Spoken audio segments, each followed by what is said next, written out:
HKB News. आज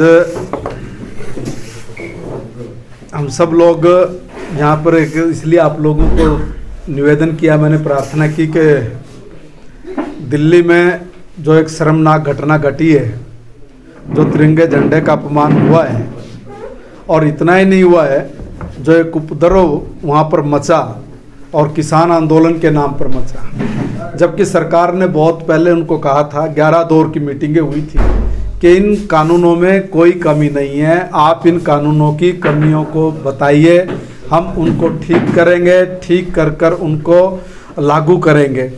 आप लोगों को जो भी त्रुटियां नज़र आती हैं, उन सब त्रुटियों को सरकार दूर करने के लिए तैयार है। यहाँ तक बात हुई, मगर वो लोग नहीं माने।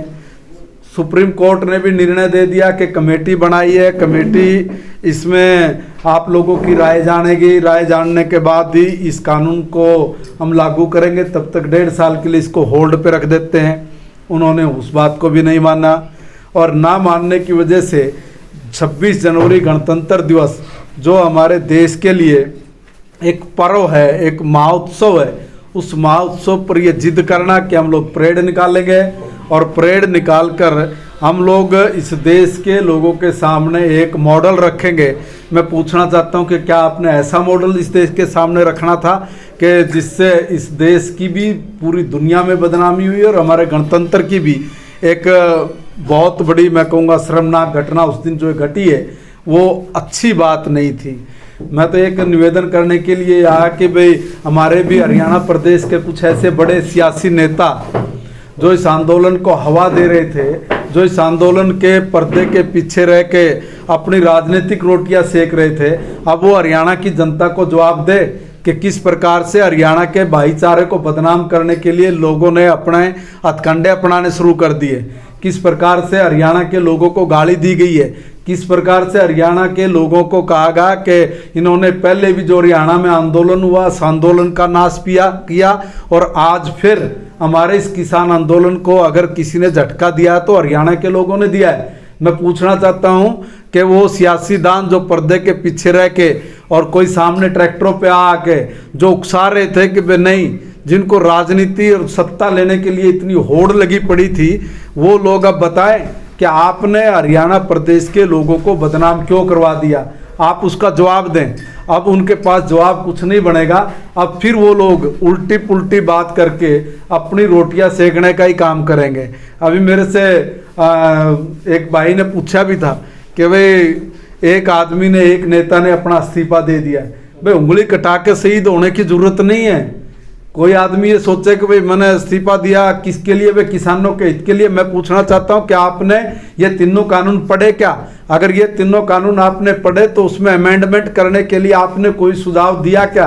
आपके पास कोई सुझाव है क्या? मैं उन्हीं नेताओं से पूछना चाहता हूँ, जब उनकी सरकार सत्ता में थी तब भारतीय जनता पार्टी के 6 MLA ने उन्हीं की सरकार में रहते हुए इस्तीफा दिया था SYL के पानी के ऊपर। तब आपकी सरकार थी, तब आपने इस्तीफा नहीं दिया। आपने उस वक्त अपनी सरकार से इस्तीफा क्यों नहीं दिया? आज कह रहे हैं कि ये भी इस्तीफा दे दो, वो भी इस्तीफा दे दो। अरे भाई कमाल कर दिया। आप उंगली कटा के शहीद मत हो, और दूसरे जो लोग हैं, दलों के लोग हैं, उन लोगों का भी यही काम रहा है। वो कह रहे थे कि भाई तीनों कानून बड़े बेकार हैं जी। भाई तीनों कानून बेकार है तो इसमें आप अमेंडमेंट की बात करो। अमेंडमेंट की बात नहीं कर रहे थे, बल्कि उल्टा किसान भाइयों को उकसा रहे थे, और उकसाने का नतीजा ये निकला कि जो हमारा गणतंत्र दिवस है, उस गणतंत्र दिवस पर एक बहुत बड़ा इस देश पर, इस देश के लोकतंत्र पर जो एक धब्बा लगा है, शायद वो कभी मिट नहीं पाएगा। मैं तो इतना ही कहने के लिए आप सब लोगों से गुजारिश की थी कि जो 26 जनवरी गणतंत्र दिवस के दिन जो हुआ है, हमें इस घटना से सबक सीखना चाहिए, और आगे भी अगर कोई भी आंदोलन करता है और वो आंदोलन करता कोई जिम्मेवारी होनी चाहिए कि ये तय होना चाहिए, और किसी देश की या किसी भी सामाजिक या सरकारी संस्था को किसी भी प्रकार का अगर कोई नुकसान पहुंचाता है तो उसकी भरपाई भी उन्हीं लोगों से हो, ताकि आगे कोई भी इस प्रकार की हरकत करने की कोशिश ना करे। इस देश को, इस देश के लोकतंत्र को कुचलने वाले लोगों के खिलाफ सख्त से सख्त सरकार को एक्शन लेना चाहिए।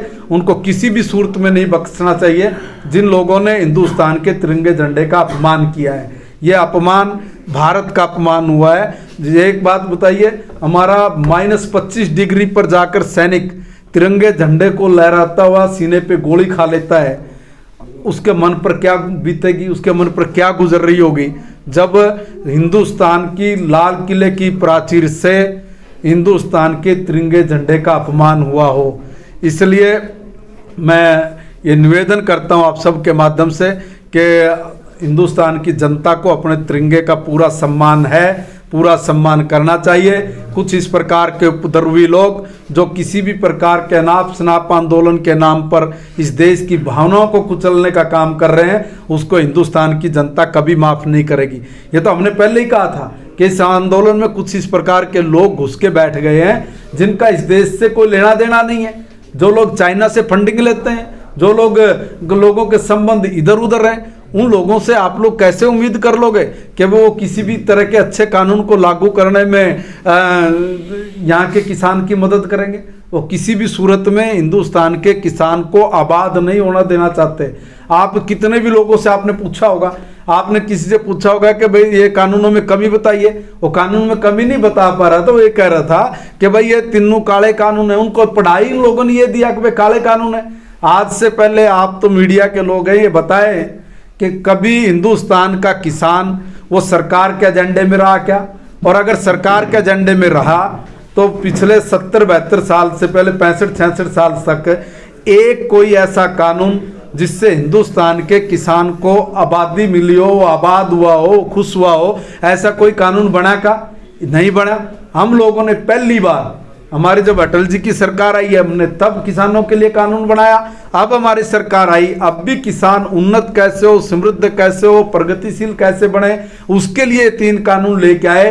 तीनों कानूनों में कोई भी किसान नेता कमी नहीं बता पाया। जो कमी थी उसको हम लोगों ने बदलने के लिए हाँ की। हाँ करने के बाद भी वो लोग अपने अड़ियल रुख पर अड़े रहे ताकि 26 जनवरी गणतंत्र दिवस के दिन वो इस प्रकार का हुड़दंग करके इस किसान जाति को बदनाम कर सके। इन्होंने किसान जाति को बदनाम किया है और ये ठीक बात नहीं है, ये ठीक नहीं हुआ।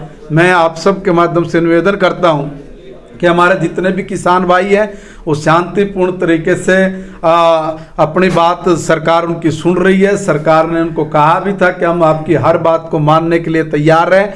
मैं यही निवेदन करूंगा कि वो शांतिपूर्ण तरीके से रहें और इस देश के जो ये 3 कानून हैं, ये काले कानून नहीं है, ये कानून हिंदुस्तान के किसान की तस्वीर और तकदीर बदलने वाले कानून है।